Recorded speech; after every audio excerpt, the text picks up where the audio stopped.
Hello, how are you today? Fine, thank you. How are you? I'm very, very good. We just want to get some time and get to know more about you, your life outside rugby, and your rugby journey. Is that okay with you? Yes, it's very okay. Okay. So, what is your full name?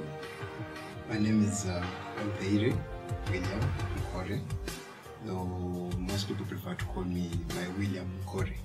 Okay, where do you hail from? I'm a Muchiga. I come from Nkore in a village called Ngangari. Oh, that's very interesting. Maybe you can just give us a brief profile about yourself. What's your height? I am 5'11". Okay. Yes, I weigh 86 kilograms right now. That's due to change. Okay. My target is 90. Okay. Yeah. So, yeah. How's the diet going on? How's the diet going on to achieve the 90 kilograms you're talking about? It's crazy. Yeah, Okay, so I have to take more bodybuilding foods. Okay. So, more beans, more, I wouldn't say raw eggs, but yeah, in that line. Okay, so what's your current club at the moment? I play for the Stanbic Black Pirates. Have you played for any club before? No. Okay. How did you get into rugby? I was lured by my friend, Mm-hmm. Timothy Kisiga, back in St. Mary's College, Kisui. I used to be a soccer player much. So when I was playing and I intentionally, I was given a card, so I got it and gave it back to the ref.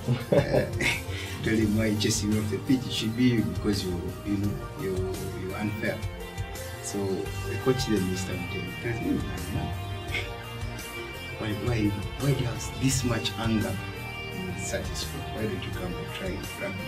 I'm like, you know what? I'm scared because these guys were huge then they just followed each other. It was a violent sport at the time.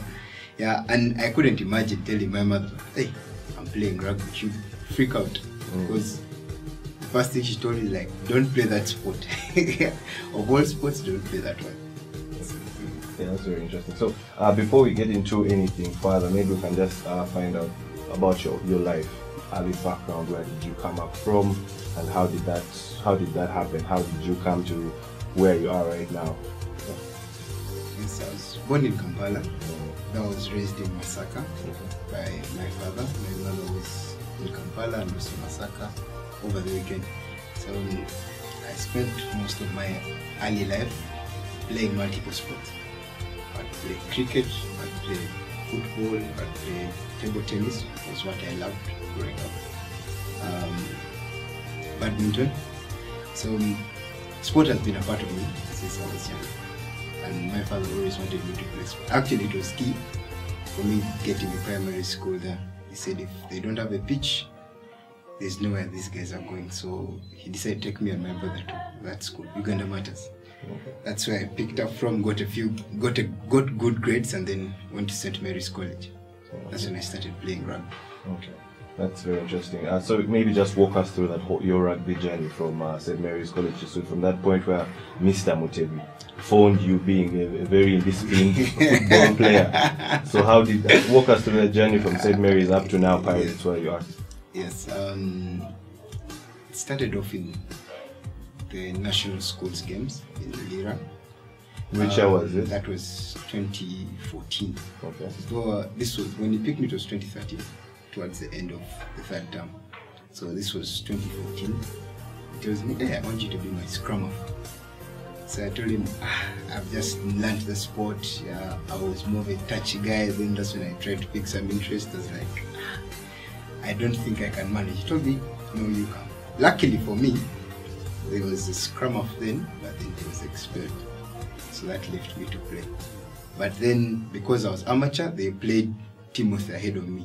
Okay. So Chisiga did for me what we'd call friendship. Yeah. Guy was like, let me go and play 15, I want you to play scrummer. Okay. So he went and told Mr. Mtebi, I want to play 15 and you don't want to play scrummer. I think Nkore should play scrummer. As I started playing scrummer, one game after the other, one game after the other. Then I moved into any certificate got me and lured me to Pirates. And yeah, from Sailors to Pirates to where I am today. Yeah, that's actually very interesting. And I think it worked out for both of you. He's actually a very brilliant 15, and we hope to speak to him sometime as well. And what would you think is your best position at the moment? Because we have seen you play at 12, we have seen you play at 10, at 9, and sometimes water boys. So which one best suits you in your opinion?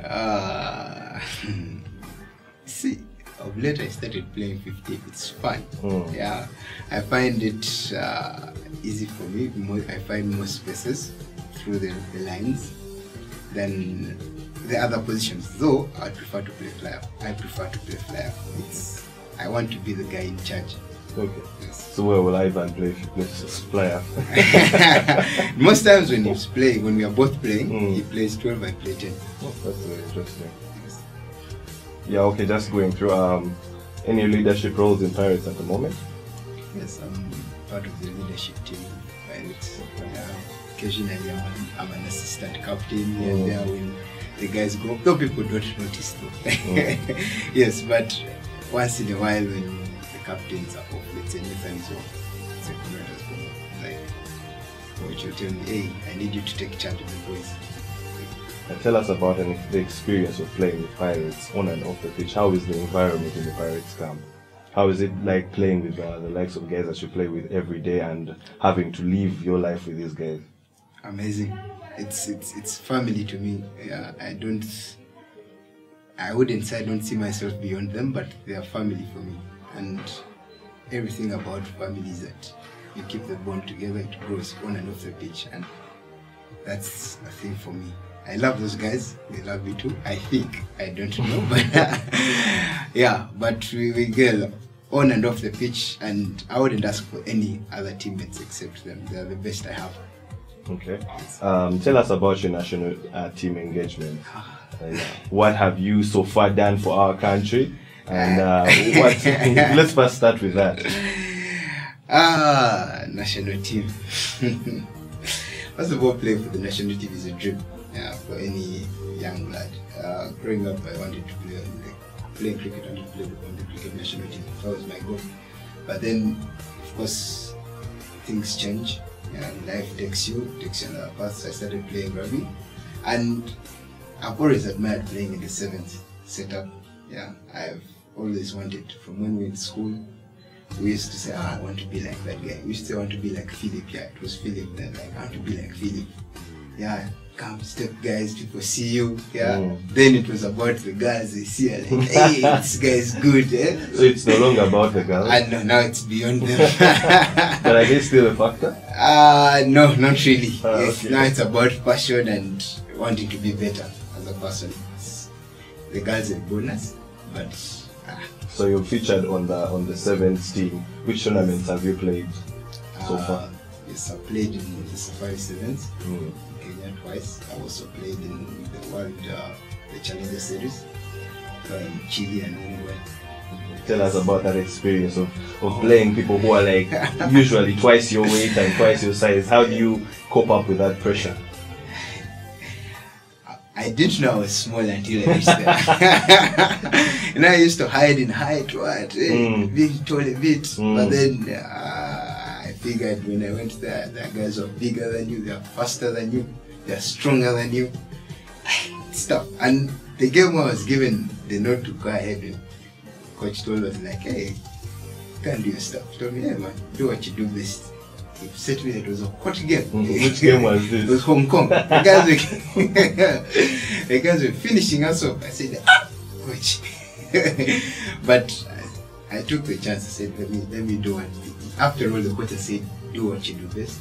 I don't know what he meant by that, but I hope I delivered on my side. I hope I delivered to you. What would you prefer, the 7 setup or the 15 setup, if you were given the opportunity to choose? I had this conversation with Coach told me like 10 days ago. Yeah. And I told him, just like I'm going to tell you, I prefer to focus on one thing at a time. So for me right now, it is the 7th. So I need to give them my all. I told him I don't feel like I've accomplished enough. I can't say what playing one international tournament that, oh, I've made it. No, I need to give more to the setup. Yeah, we need to qualify for things like the Olympics. And I want to be a part of that. I want a story to be told about me, like, hey, Nkore was part of the team that went to the Olympics. Yeah, those are the 70s guys. Hey, you get? But 15s for me will come gradually. And like I told him, 2 years would be enough for me.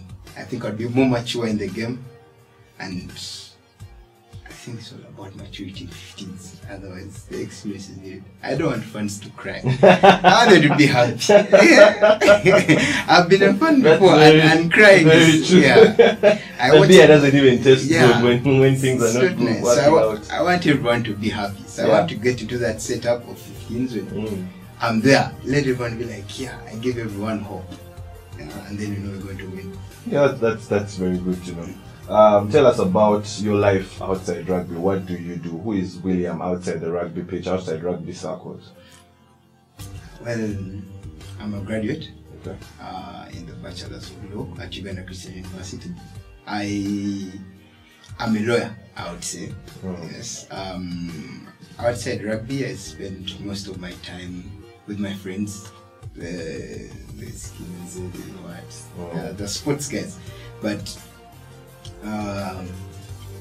I've spent my times in the gym, helping out my siblings, doing business, trying to look for money, just like any man my age would be, trying to hustle and find a way around life. Yeah. So outside rugby, for me, it's family, friends, money. Yeah, very true, very true. How about God? God is the most, that's the overseer. See, God is omnipotent, he's everywhere. So he's the top, was that one. I cannot say something without, because I've come thus far with his blessings. Yeah, very true. Favorite rugby moment? For me, there are many. But my favorite rugby moment would be my treble season, the treble winning season.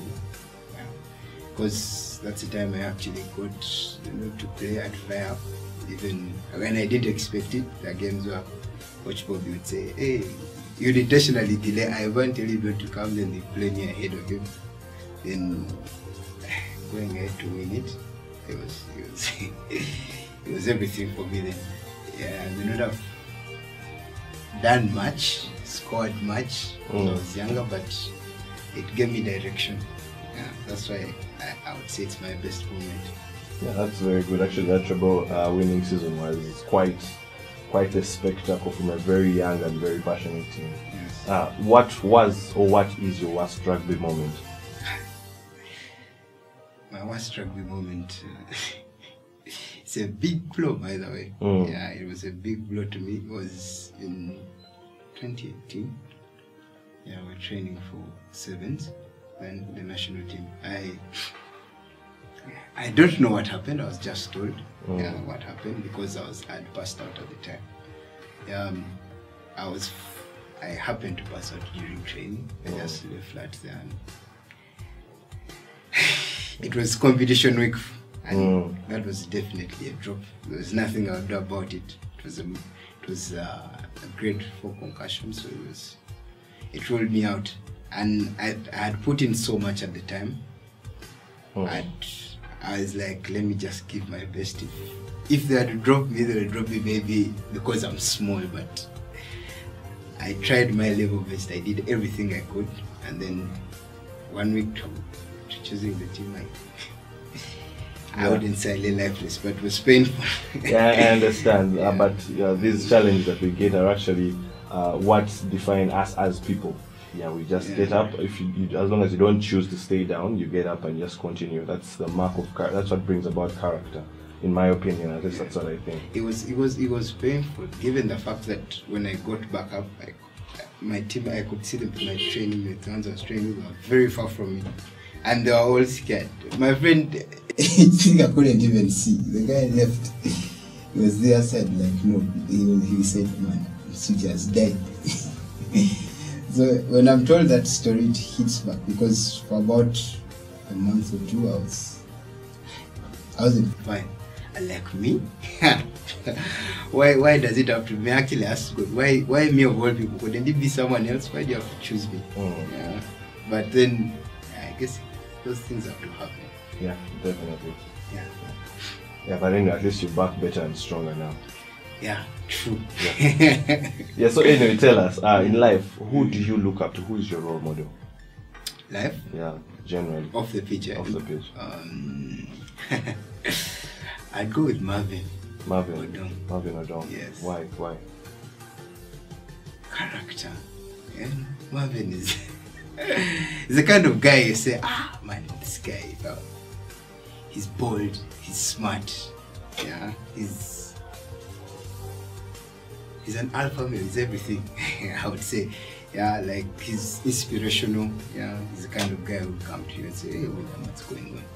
Yeah, like not sport-wise, it's work-related, yeah, you'd be like, oh, even life, yeah, but my coach as well is really engaging. Coach Bobby, really engaging. So I'd go with two if I had the option. Yeah, but given that Marvin is within my age, yeah, I'll go with Marvin. Okay, that's interesting. Favorite rugby players, local and international? Local. My favorite You're player. not allowed to say yourself. Yeah. No, I can't say myself because of these players that I've come looking up to. Yeah, growing up through the ranks, the guys I wanted to be like. Yeah. Even when they may be my teammates or not. Yeah. Although that question is limiting because you leave me to one person, but my best local rugby player would be. Okay, I'll give you 3 each. 3? Yeah. Oh, yes, thank you. Yes, it would be this Aaron. Okay. Yeah, there's Timothy Kisiga. That has always been it's Timothy. And Desire. Desire. How do I forget Desire? Yes, Desire. Yeah, Desire. And international? Internationally? Oh. Interestingly, only East Africans internationally. Yeah. It's fine as long as they're not in Uganda. Yeah. Oh, yeah, they're not international. Yes. Philip Okorach. Collins Injera. I would say Justin Hedal, but I'd choose William Baka. William Baka? Yeah. It's very, very interesting. Yeah. The wingers, I know someone always tells me, you admire wingers that you have halfback. I know, it's very weird. but it's different. Best and those that I admire to be, it's quite different. So my best players are those. Yeah. What are your future rugby aspirations? What do you hope to do in the next 2, 3, 5 years of your career as a rugby player? I hope to play more in the 7th setup, win trophies here and there. And then, of course, like any other player, I want to transit into the 15s, but gradually, not in speed. Then after that, I hope to do coaching. I'm doing it with King's College, but I want to. How is that going on with the young boys? How is that experience? It's nice. I did it with. I coached them in the 7s last year. We came 2nd, which isn't bad for a start. I think as a junior coach, that was good for me. Yeah, and we're now dealing in the 15s, but it stopped. Yeah. But I think they are going to win. They were They were leading. Yes, they were leading. Well, let's wait next year. Because they drew with Namiliang, and I think they beat them. Yeah. Okay, let's just hope for better. Beating Namiliang. Even in my time, though of course in my time there was the Hannahs that come up. It's a bit complex, but beating Namiliang, you're going to win. Once you beat them, you're going to win. What message would you give to upcoming players who want to be where you are, who want to actually even surpass where you are? I'd give them a story. Yeah, I'd tell them. I like always giving them this story. Yeah, people are always like, you've got a smooth run, coaches love you, you laugh with everyone. But then, people can't believe I've been in the setup for 5 years and I'd never made it for the 7th. Never. 4 years, I think 2016, 17, 18, 19, I made it in 2020. Yeah, but each of those times, if I was like, no, I think I'm just wasting time, let me go. Because there are times where I literally begged the coach, I told him, the numbers were enough, yeah, but were excess. I was like, man, we don't have money to give you. We can't do much for you. You know, if you want to train, stay. I told him it's fine. I'll stand train. Yeah, I'll get the skills. I know I wasn't eligible to be chosen, but I kept training, and it's been tough. Yeah, the next year I went ahead, and I think it was a blowout on the hill, and I ended up puking. I think there are 2 stories of puking. I think one is Petro, the other one is mine. Yeah, I returned as it was bad for me. In the next one I blacked out. The next one I was dropped. So if I'd given up, then I wouldn't be the player today. So in whatever they do, let them know that it takes time. Whatever setback comes in your way, it's just a step in the right direction. Regardless, it will always take time, but you'll get there if you're determined. So yeah, for me, I was determined. I got my dream.